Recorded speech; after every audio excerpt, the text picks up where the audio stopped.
Friends, आपका स्वागत है फिर से हमारे YouTube channel Rahul GS school पे।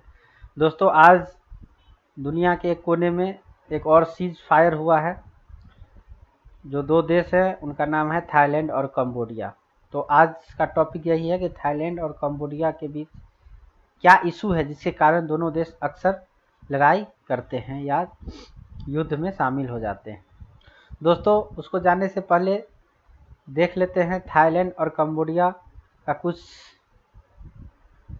इम्पोर्टेंट जानकारी जो कि बच्चों को एग्ज़ाम वगैरह में हेल्प भी कर सकता है। दोस्तों, थाईलैंड और कंबोडिया जो है साउथ ईस्ट एशियन कंट्री है। आप देख सकते हैं, ये थाईलैंड हो गया, ये कंबोडिया हो गया, ये आपका म्यांमार हो गया और इधर इंडिया है। दोस्तों, थाईलैंड का कैपिटल बैंकॉक, करेंसी थाई भट, लैंग्वेज थाई। अभी वहाँ के पीएम जो है फुमतुम वेचाचाई हैं और थाईलैंड अभी दुनिया का 25वां पावरफुल मिलिट्री पावर है। जहां कंबोडिया की बात करें तो कंबोडिया का कैपिटल है नोम पेन्ह, करेंसी है कंबोडियम रियाल, लैंग्वेज है खमीर और इसके पीएम है हुन मैनेट और यह दुनिया का 95 मिलिट्री पावर है। तो आप दोनों का कंपेयर देख ही सकते हैं। एरिया अभी कंबोडिया का थाईलैंड के तुलना में 1/5 है। कंबोडिया पे चाइना का प्रभाव है और थाईलैंड पे अमेरिका का प्रभाव है। ये तो हुआ उसका कुछ बेसिक जानकारी। अब हम लोग चलते हैं कि रिसेंट इंसिडेंट हुए क्या थे जिसके कारण ये सीज फायर हुआ है। दोस्तों, दोनों देशों के बीच बॉर्डर इशू हैं जो कि कॉलोनियल पावर की देन है। जैसा कि कॉलोनियल पावर ने दुनिया के हर एक जगह पे कर रखा है, जैसे इंडिया पाकिस्तान, उधर इजराइल और फलस्तीन के बीच क्रिएट कर रखा है। तो यहाँ पे फ्रांस का शासन था, तो बॉर्डर इशू भी उसी का देन है। तो बॉर्डर इशू के कारण हमेशा थाईलैंड और कंबोडिया के बीच टेंशन बना रहता है। तो मई में एक झड़प हुई दोनों देशों के शोल्डर का बॉर्डर पे, तो जिसमें एक कंबोडियन शोल्डर की डेथ हो गई। अब डेथ होने के बाद कंबोडिया में पब्लिक प्रेशर में आके, चूँकि ये बहुत सेंसिटिव इशू है थाईलैंड और कंबोडिया का, तो पब्लिक प्रेशर में आके कंबोडियन सरकार ने सभी Thai films, daily soap opera और इम्पोर्टेड फूड्स वगैरह पे बैन लगा दिया। इसके रिपरकशन में थाईलैंड ने भी अपने सारे लैंड क्रॉसिंग को क्लोज कर दिया। मैटर एस्केलेट हुआ, फिर छोटे छोटे वार्तालाप हुए, निगोशिएशन हुए, जिसका कोई प्रभाव नहीं हुआ।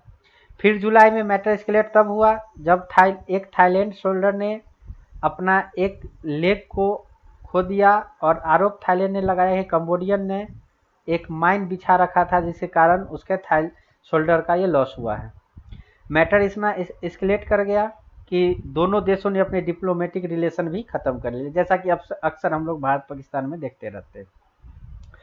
फर्दर मैटर एस्केलेट हुआ और सीवियर मिलिट्री इंगेजमेंट में बदल गया। अभी तक के जानकारी के अनुसार 45 से 50 लोग मारे गए हैं और लगभग 3 लाख लोग बेघर हुए। अब इसी बीच हमारे ट्रंप साहब की एंट्री होती है। जैसा कि वो अभी सोकल दुनिया के शांति दूत बने हुए हैं, तो इन्होंने फिर से टैरिफ का हवाला देते हुए दोनों देशों पर प्रेशर बनाया और अनकंडीशनल सीज फायर दोनों देशों ने 28 जुलाई 2025 को साइन कर दिया। हालांकि अभी तक टर्म ऑफ रिफरेंस साइन नहीं हुआ था, सिर्फ अनकंडीशनल सीज फायर हुआ। फिर सीज फायर के बाद कुछ छिटपुट घटनाएं होती रही। थाईलैंड ने आरोप कंबोडिया पे लगाया कि कंबोडिया वायोलेशन कर रहा है सीज फायर का। फाइनली आज 8 अगस्त 2025 को दोनों देशों ने सीज फायर समझौते पे साइन किया है और आगे से कोई भी फोर्स का इंक्रीमेंट बॉर्डर पे नहीं करने का निर्णय किया है। अब तो ये रिसेंट इंसिडेंट देख लेते हैं। तो इसको समझने के लिए कि ये क्यों इशू होता है बार बार, इसको हमको कुछ इतिहास में जाना पड़ेगा। इतिहास के पन्नों में देखना पड़ेगा कि आखिर दोनों देशों के बीच इशू क्या है। एक इशू तो कॉलोनियल पावर था, लेकिन नहीं, उसके पहले का भी इशू है जो कि 11 से 12वीं शताब्दी में जाती है। दोस्तों, पहले ही बता दिया कि दोनों देशों के बीच लगभग 800 किलोमीटर लंबा बाउंड्री फ्रांस ने 1907 में खींचा था। दोनों देश बहुत ही क्लोज इथनिक और लिंग्विस्टिक कल्चर शेयर करते हैं। इट मीन्स दोनों देशों के आदमी का रहन सहन, खान पान, कपड़े सारे लगभग सेम है। सेम टू सेम आप इंडिया पाकिस्तान समझ लीजिए कि एक दिन एक देश आया और दो देशों की ये एरिया है, बाउंड्री खींच दिया, बोला इधर से आप अलग देश, इधर से आप अलग देश। लेकिन जो क्लोज प्रॉक्सिमिटी में रहते हैं उनके लिए तो ये बहुत दर्दनाक घटना है, क्योंकि दोनों तो एक ही हैं। तो मेन इशू यही है कि इथनिक और लिंग्विस्टिक कल्चर सेम है और दोनों क्लेम करते हैं कि वही इसके ऑनर है। इट मीन्स वो कहते हैं कि इसका मेन जो है सोर्स जो है, कंबोडिया कहता है कि हम लोग इसके ऑनर है इस कल्चर के, और थाईलैंड कहता है कि हम लोग हैं। इशू यहीं पे है। अब एक मेन जो इशू है वो है एक प्री विहार एरिया है, आप लोग यहाँ देख सकते हैं मैप पे, ये जो कि अभी कंबोडिया का हिस्सा है, और यहीं पे एक मंदिर है प्री विहार मंदिर। प्री विहार मंदिर पहले हिंदुओं का मंदिर था, बाद में इसे बौद्धों का हेरिटेज घोषित किया गया है। ये मंदिर 11 से 12वीं शताब्दी के बीच एक किंगडम था, खमीर किंगडम, जिसने इसे बनवाया था। खमीर किंगडम का रूल उस समय साउथ एशिया का गोल्डन रूल कहा जाता है, जिसका साम्राज्य कंबोडिया से लेके लाओस और इधर कुछ थाईलैंड का एरिया भी शामिल था इसमें। लेकिन 15वीं शताब्दी तक आते आते ये एम्पायर, खमीर एम्पायर कमजोर होता गया, जिसके कारण यहाँ जो सियाम एम्पायर था, थाईलैंड का पुराना नाम सियाम था, वो इससे बाउंड्री को आगे करते करते करते करते इस एरिया पे भी कब्जा कर लेता है। 1867 में थाईलैंड के आक्रमण से, या थाईलैंड ने कहीं से जीत लिया, कंबोडिया ने ऑफिशियली इस एरिया को थाईलैंड के हवाले कर दिया। ठीक है, इसमें मंदिर भी आ गया, क्योंकि इस समय तक ये खमीर एम्पायर कमजोर पड़ चुका था और ये एम्पायर इसको जीते जीते पूरा कब्जा कर लिया। अब 1867 से लगभग 1900 ईस्वी तक ये थाईलैंड के कब्जे में रहा। अब एंट्री होती है कॉलोनियल पावर फ्रांस की। तो फ्रांस ने तब तक लाओस और कंबोडिया पे अपना कब्जा कर रखा था, और उसी बीच 1907 में उसने एक दिन फ्रांस ने एक बाउंड्री खींच दी, इस बाउंड्री जो कि अलग करता था थाईलैंड और कंबोडिया को। जबकि किसी भी देश का बाउंड्री ऐसे नहीं खींचा जाता कि एक एरिया है ऐसे लाइनिंग कर दिया और इधर से इधर। जब भी ऐसा बाउंड्री निर्धारित किया गया है वो हमेशा डिस्प्यूट का रीजन रहा है। आप एग्जाम्पल भारत पाकिस्तान का ले ही सकते हैं। तो 1907 में फ्रांस ने ये बाउंड्री खींचा, जिससे ये प्री विहार फिर से कंबोडिया के पास चला आया, और ये मंदिर भी। अब ये फिर 1907 से 1941 के बीच ये कंबोडिया के पास रहा। 1941 में ड्यूरिंग वर्ल्ड वार 2 जापान के साथ थाईलैंड की संधि थी, तो जापान थाईलैंड ने मिलके इसको जीत लिया। हम लोग जब जानते हैं कि वर्ल्ड वार 2 में पहले जापान के ग्रुप का पलड़ा भारी था, तो ये जीत के फिर अपने में मिला लिया।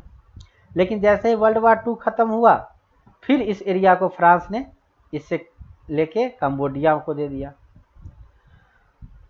अब 1941 से 1953 आ गया। 1953 में फ्रांस ने कंबोडिया को आज़ादी दे दी। जैसे ही नवंबर 1953 में कंबोडिया को आज़ादी मिली, थाईलैंड ने अगेन मिलिट्री फोर्स के बदौलत 1954 में इस एरिया को कब्जा कर लिया। अब कंबोडिया 1962 में इंटरनेशनल कोर्ट ऑफ जस्टिस में जाता है, जहां पर इंटरनेशनल कोर्ट ऑफ जस्टिस इसे फिर से कंबोडिया के पास दे देता है। 2008 में कंबोडिया ने जब इसे यूनेस्को हेरिटेज साइट में इंक्लूड करने के लिए इस मंदिर के लिए आवेदन किया, तो इस पे थाईलैंड भड़क गया। उसके भड़कने का रीजन था, उसको लगा कि ये तो हेरिटेज का मैटर है, तो ये तो कंबोडिया कहीं से चला जाएगा, उसको सारा क्रेडिट चला जाएगा, क्योंकि यही तो दोनों देश के बीच का इशू है, हेरिटेज का। कल्चरल हेरिटेज किसके पास है, एक्चुअल ऑनर कौन है।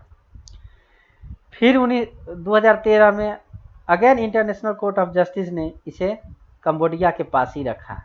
तो 2013 के निर्णय के अनुसार ये कंबोडिया का ही पार्ट है। तो यहाँ हम देखते हैं कि ये इशू कोई नया नहीं है, ये कल्चरल इनहेरिटेंस का इशू है, और दूसरा कॉलोनियल पावर ने जो किया था देश के दुनिया के हर एक कोनों में, उसकी देन है। तो आज जो सीज फायर हुआ, इसका फ्यूचर क्या है? तो हम कह सकते हैं कि फॉर द टाइम बिंग यह इंटरनेशनल प्रेशर में आके सीज फायर हो तो गया है, लेकिन यह इतना जल्दी बॉयल डाउन होगा नहीं, क्योंकि यह मैटर ही है कल्चरल इनहेरिटेंस और पॉलिटिकल पावर का। दोनों देश में पॉलिटिकल पावर जो है, इसको एक इम्पोर्टेंट पॉलिटिकल मैटर बना के रखे हुए हैं। मतलब कोई भी देश अपना दावा छोड़ना नहीं चाहता, और पब्लिक के लिए बहुत ही सेंटिमेंटल चीज़ है। तो इसको देखते हुए आप लोग खुद सोच सकते हैं कि इस सीज फायर का फ्यूचर क्या है। तो दोस्तों, इतिहास को देखते हुए, इतिहास के पन्ने में जैसे हम लोग गए ब्रीफली, उसको देखते हुए आपका क्या करना है कि फ्री बिहार पे किसका कब शासन होना चाहिए? क्या कंबोडिया के पास जो है वो सही है, या यह थाईलैंड के पास होना चाहिए?